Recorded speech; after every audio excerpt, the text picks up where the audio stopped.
Shankar Jackson legend music director. आज हम बात करेंगे शंकर साहब की डेथ के बारे में। जैक्सन साहब की डेथ भी बहुत जल्द हो गई थी, मगर वो स्वास्थ्य कारणों से उनकी डेथ हुई थी। मगर शंकर साहब की डेथ के साथ कई झोल जुड़े हुए थे। उनकी डेथ रहस्यमय परिस्थितियों में हुई थी। 26 अप्रैल 1987 को शंकर साहब की डेथ हुई थी। 26 अप्रैल 1987 को पूरे दिन भर क्या घटनाक्रम था, आज मैं इसके बारे में बात करूंगा। और 25 अप्रैल 1987 को शंकर साहब कहाँ थे, कैसे थे, इसके बारे में भी मैं आपको बताऊंगा। और ये सब बातें ऑन द रिकॉर्ड है, जिन बातों को मैं आपको बताने जा रहा हूं। क्या हुआ था शंकर साहब के साथ, शंकर साहब की डेथ कैसे हुई थी। दोस्तों, चैनल पर नए तो चैनल को सब्सक्राइब कर लीजिएगा, बेल आइकन भी प्रेस कर लीजिएगा ताकि नोटिफिकेशन आप तक पहुंचते रहे। नमस्कार, मैं महेश कोहली बॉलीवुड संगीत के सफर से।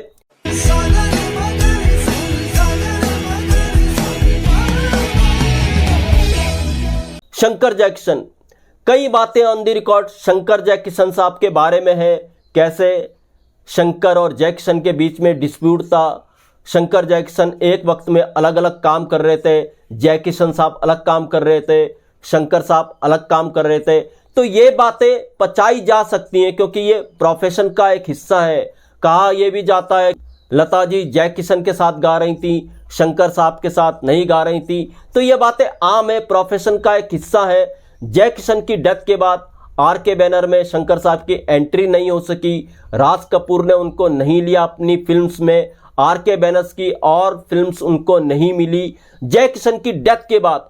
तो ये सब बातें जो मैं कह रहा हूं, जो आपने सुनी है, आपने भी पढ़ी है, मैंने भी पढ़ी है, ऑन द रिकॉर्ड ये सब बातें हैं। तो ये बातें आम प्रोफेशन का हिस्सा है। शंकर साहब ने जैक्सन से अकेले कई फिल्मों के म्यूजिक हिट कराए। सन्यासी जैसी फिल्म का म्यूजिक उन्होंने अपने दम पर हिट कराया। तो ये भी एक रिकॉर्ड है शंकर साहब के नाम कि अकेले उन्होंने सन्यासी फिल्म का म्यूजिक हिट कराया। और उसके बाद कई फिल्म्स उन्होंने की। कई प्रोड्यूसर्स ने शंकर साहब के साथ काम किया, कई प्रोड्यूसर्स ने शंकर साहब को इग्नोर करा जैक्सन की डेथ के बाद। तो ये सब शंकर साहब के साथ चल रहा था, मगर ये सब प्रोफेशन का एक हिस्सा थे।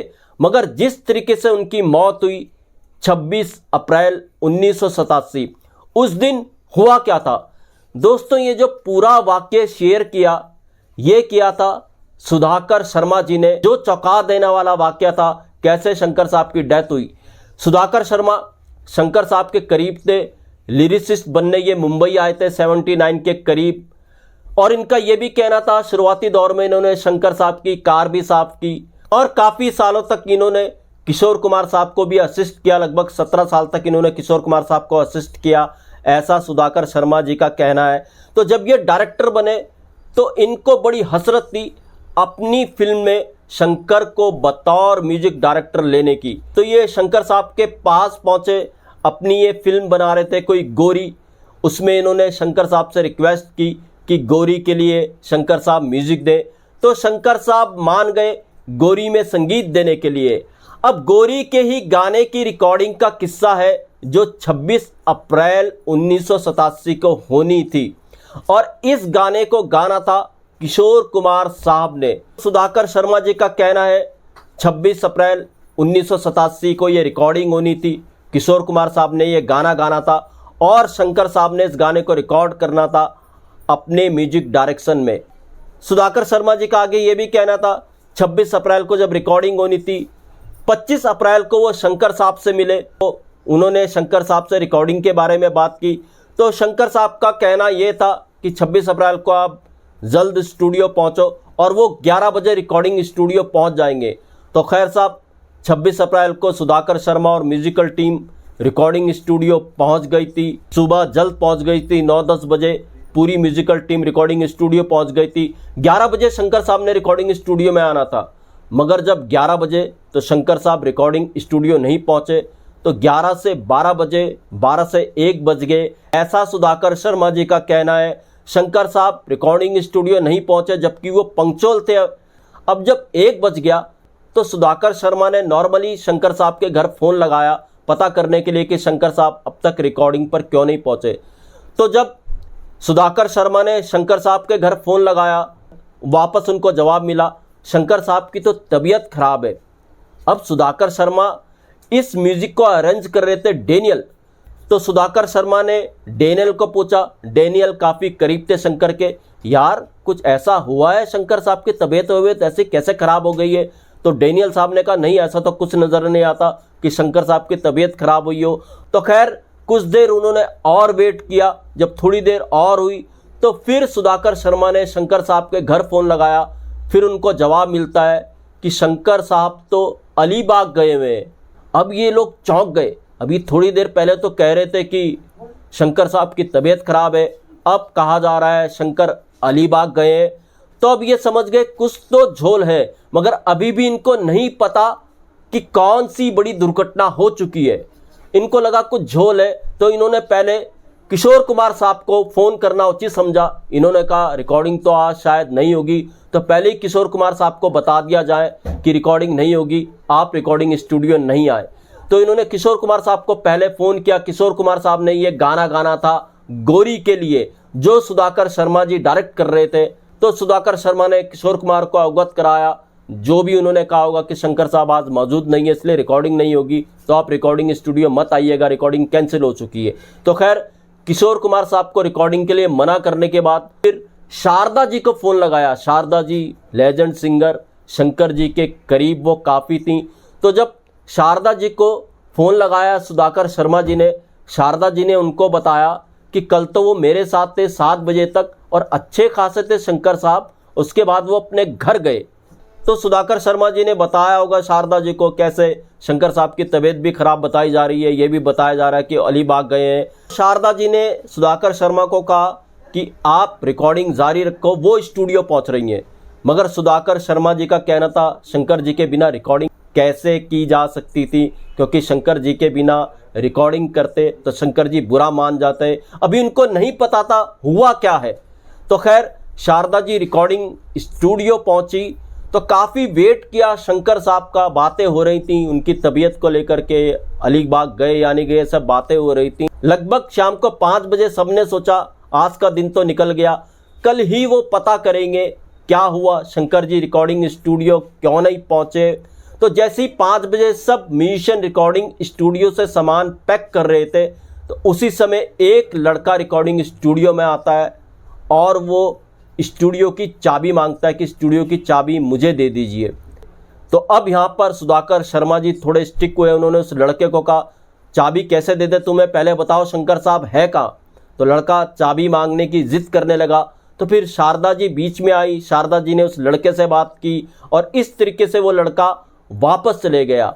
तो फिर सारी टीम ने फैसला लिया अभी रिकॉर्डिंग बंद करते हैं, पैकअप करते हैं, वापस अपने अपने घरों को चलते हैं। तो सबके सब सुधाकर शर्मा और भी म्यूजिकल टीम अपने अपने घर को आ गई लोकल ट्रेन के जरिए।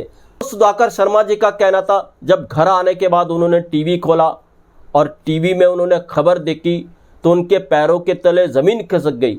उन्होंने खबर देखी कि शंकर जी इस दुनिया में नहीं रहे। अब सुधाकर शर्मा के पैरों के तले ज़मीन खिसकी, यार ऐसा कैसे हो गया। तो कह रहे थे शंकर साहब अलीबाग गए हैं, कभी कह रहे थे उनकी तबीयत खराब है, अब ये खबर आ रही कि शंकर जी दुनिया में नहीं रहे। तो सीधा सुधाकर शर्मा जी और उनकी जो टीम थी वो शंकर साहब के घर पहुंचे टैक्सी से। उन्होंने नॉक किया उनके घर का दरवाज़ा, वो दरवाज़ा उसी लड़के ने खोला। तो सुधाकर शर्मा ने उस लड़के को कहा तुम तो चाबी मांग रहे थे, यहाँ तो शंकर साहब के साथ ऐसा हो गया, उनकी डेथ हो गई। तो लड़के ने दरवाज़ा बंद कर दिया ये कहते हुए तुम्हें क्या लेना। ये असमंजस की स्थिति थी। तो सुधाकर शर्मा का कहना है वो फिर टैक्सी लेकर के शमशान घाट पहुंचे। और जैसे शमशान घाट पहुंचे उन्होंने शमशान घाट के कर्मचारियों से बात की, कोई डेथ हुई थी, किसी बॉडी को जलाया था। तो शमशान घाट वालों ने भी मना कर दिया कि ऐसा कुछ नहीं हुआ था। अभी और भी चौंके ऐसा कैसे हुआ, एक तरफ न्यूज़ चल रही है शंकर साहब इस दुनिया में नहीं है, शमशान घाट वाले कह रहे हैं कोई ऐसी बॉडी नहीं आई है। तो वापस ये फिर उस बिल्डिंग में आए जहाँ पर शंकर साहब रहा करते थे। तो इन्होंने एक प्लान किया, इन्होंने उस बिल्डिंग के लिफ्ट मैन से पूछा कि आपने शंकर साहब को आखिरी बार कब लिफ्ट में चढ़ते हुए देखा था। तो इस लिफ्ट मैन ने इनको जो बताया वो हैरत कर देने वाली बात थी। इस लिफ्ट मैन ने बताया सुधाकर शर्मा जी को कि शंकर साहब की डेथ हो चुकी है और सुबह 6 बजे ही उनका अंतिम संस्कार कर दिया गया है। अब ये और भी चौंके और भी स्तब्ध ऐसा कैसे हो गया। फिर ये दोबारा शमशान घाट गए तो इन्होंने शमशान घाट वालों को कहा यार सुबह कोई 6 बजे या 7 बजे बॉडी आई हो, आप ज़रा लिस्ट देखो कोई ऐसी बॉडी आई हो। तो फिर जब शमशान घाट वालों ने लिस्ट देखी तो वाकई सुबह 6 बजे या 7 बजे के तकरीबन दर्ज था, एक बॉडी का अंतिम संस्कार किया गया था और उस बॉडी का नाम जो दर्ज था वो था शंकर सिंह रघुवंशी, ये नाम लिखवाया गया था वहाँ पर। अब ये सब चौंके, ऐसा कैसे हुआ। ये फिर वापस बिल्डिंग पे आए, इनकी काफ़ी कहा सुनी भी हुई, मगर इनका कहना यह था शंकर जी के आगे पीछे कोई था नहीं, कैसे हो हल्ला वो ज़्यादा करते। तो खैर एक और बात स्तब्ध कर देने वाली थी। इनका कहना था, यानी सुधाकर शर्मा जी का ये कहना था, जब 4-5 दिन बाद वो उस रिकॉर्डिंग स्टूडियो पहुंचे जहां पर रिकॉर्डिंग होनी थी, इनका कहना था 10-12 गोदरेज की अलमारियां भरी भी रखी रहती थी इधर उधर, वो अलमारियां वहां पर थी ही नहीं। दरअसल ये जो रिकॉर्डिंग स्टूडियो था शंकर साहब के रिकॉर्डिंग स्टूडियो में ये गाना रिकॉर्ड होना था जो किशोर कुमार साहब ने करना था। तो ये स्टूडियो गिफ्ट किया था राज कपूर साहब ने उनको आवारा फिल्म की मेकिंग के दौरान। और ये जो स्टूडियो था उस वक्त शंकर जैक्सन का ये स्टूडियो रहा होगा। राज कपूर साहब ने जब उनको ये गिफ्ट किया था आवारा फिल्म के दौरान, और सुधाकर शर्मा जी का ये भी कहना था शंकर जैक्सन का कोई एग्रीमेंट नहीं हुआ था इस स्टूडियो को लेकर के। ये भी सुधाकर शर्मा जी ने शेयर किया कि वो काफ़ी चौंके। रिकॉर्डिंग स्टूडियो वो पहुंचे, 10-12 जो गोदरेज की अलमारियां वहाँ पर रखी रहती थी, 4-5 दिन बाद वो रिकॉर्डिंग स्टूडियो में नहीं थी। तो ये भी अपने आप में एक चौंका देने वाली बात थी। यहाँ पर शंकर साहब की जो डेथ की बात है, वाकई बड़ी रहस्य में उनकी डेथ हुई थी। वो लड़का कौन था जो चाबी मांगने आया था? बाद में जब सुधाकर शर्मा जी उस लड़के से मिले तो उस लड़के ने कह दिया था सुधाकर शर्मा जी को आप कौन होते हो। तो सुधाकर शर्मा जी ने एक बात और कही कि शंकर साहब के आगे पीछे तो था नहीं। तो शंकर जैक्सन की जो विकिपीडिया में शंकर साहब की डेथ को लेके लिखा हुआ है, उनकी फैमिली ने बिना किसी को बताए उनका दाह संस्कार कर दिया था, कुछ ही लोग उनके अंतिम संस्कार में थे। तो ऐसा क्या हुआ था, ऐसी मजबूरी क्या थी कि सुबह 6 बजे ही उनका अंतिम संस्कार कर दिया गया है। विकिपीडिया में भी अगर शंकर जैक्सन की विकिपीडिया पढ़ोगे, यहाँ पर भी शक जाहिर किया गया है। उनके एक तबला वादक थे भोसले 1949 से शंकर जैक्सन के साथ थे, और जब तक शंकर साहब जिंदा थे तब तक उनके साथ वो काम करते रहे। तो भोसले का भी कहना था 25 अप्रैल 1987 को भोसले को चरनी रोड रेलवे स्टेशन पर शंकर साहब ने खुद छोड़ा था, और अगले दिन 26 अप्रैल 1987 को भोसले को शंकर साहब के साथ ही कार में रिकॉर्डिंग स्टूडियो पहुंचना था। वो शंकर साहब का वेट कर रहे थे, मगर शंकर साहब सुबह 10 बजे नहीं पहुंचे। इस तरह से भोसले साहब फिर टैक्सी पकड़ करके रिकॉर्डिंग स्टूडियो पहुंचे। शंकर साहब ठीक ठाक थे 25 अप्रैल को। ये भोसले का भी कहना है जो उनके तबला वादक रह चुके हैं। तो दोस्तों ये था शंकर साहब की डेथ के बारे में। जैसे भी उनकी डेथ हुई है, ऑन द रिकॉर्ड उनकी डेथ का कारण कार्डियक अरेस्ट बताया गया है। मगर जो भी कारण रहे हो, जिस तरह से उनका अंतिम संस्कार इतनी जल्दबाजी में किया गया है, हो सकता है ये भी नॉर्मल बात हो। मगर ये सब जो बातें हैं जो सुधाकर शर्मा जी ने कही है, ये चौंकाने वाली बातें हैं। और सुधाकर शर्मा जी को मैं बधाई देता हूँ कि उन्होंने हिम्मत रखी, इतना सच इतना खुला बोलने की, खुल कर के उन्होंने अब शंकर साहब की डेथ के बारे में उन्होंने अपनी बात रखी है। और जो ये बातें सुधाकर शर्मा जी ने जितनी भी बातें कही हैं यूट्यूब पे आपको मिल जाएंगी, बल्कि सुधाकर शर्मा जी के इंटरव्यू का लिंक मैं शेयर भी कर दूंगा डिस्क्रिप्शन में, चाहे तो आप उस इंटरव्यू को भी देख सकते हैं जिसमें सुधाकर शर्मा जी ने ये सब बातें कही हैं। तो दोस्तों आज यहीं तक, फिर मिलूंगा किसी और वीडियो में किसी और किस्से के साथ। महेश कोहली को दीजिएगा इजाजत। Goodbye, good luck and take care.